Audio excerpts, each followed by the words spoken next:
Clap the syllables, find the rhymes, match the beginning sounds. You're doing these activities and they're a great start. But there's another piece kids need to actually decode words. And without it, they struggle no matter how many sound games they play. Today I'm showing you the 3 types of phoneme practice that research says makes the difference. The specific activities that turn sound awareness into actual reading. I'm Rebecca, a literacy specialist, and these are the same routines I use with my struggling readers to help them finally break through.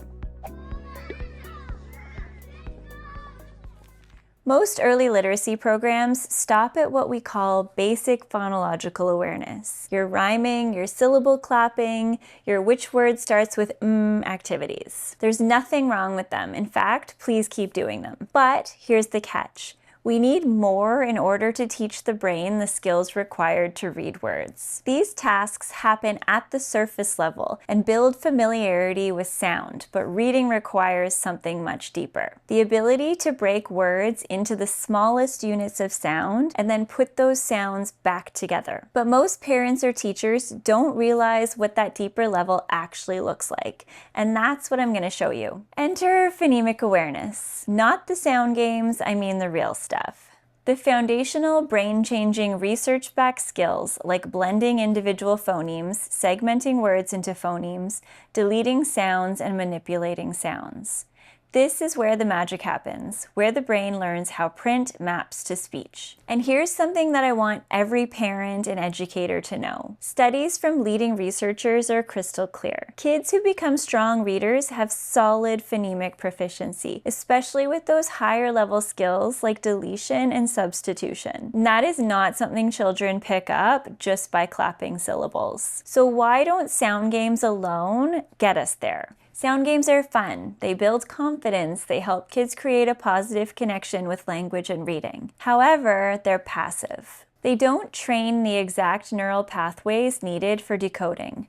They don't force the brain to isolate phonemes, and they don't strengthen the muscles of reading. But don't worry, this does not mean you've been doing it wrong. It means you've been doing the warm-up, and now it's time for the workout. So, what should we be doing? 3 things, and they're all simple, short, and incredibly powerful. Number 1 is oral-only phoneme work, no letters yet. Before kids can connect sounds to letters, they have to be able to hear and move those sounds. This is where we practice say cat. Now say it in its sounds. At. Now listen. S-at. What word is that? These little routines, 2 to 3 minutes a day, build the exact wiring needed for decoding. Number 2 is sound boxes. Once kids can hear sounds, then we give them a visual model. Sound boxes help kids understand that each sound gets its own space. You can use counters, buttons, serial, really whatever you have. For example, app is the word map. Every sound in that word should have its own box, its own dot, its own serial piece, anything around the house. This directly teaches the structure of words. I created some useful sound maps which are free on my website at the link below. Number 3 is sound manipulation practice. This is where decoding really skyrockets because kids learn how words change when sounds change. Say sun. Now change s to b, bun. Say smile. Now say it without the s. Mile. Say train, then change t to b, brain.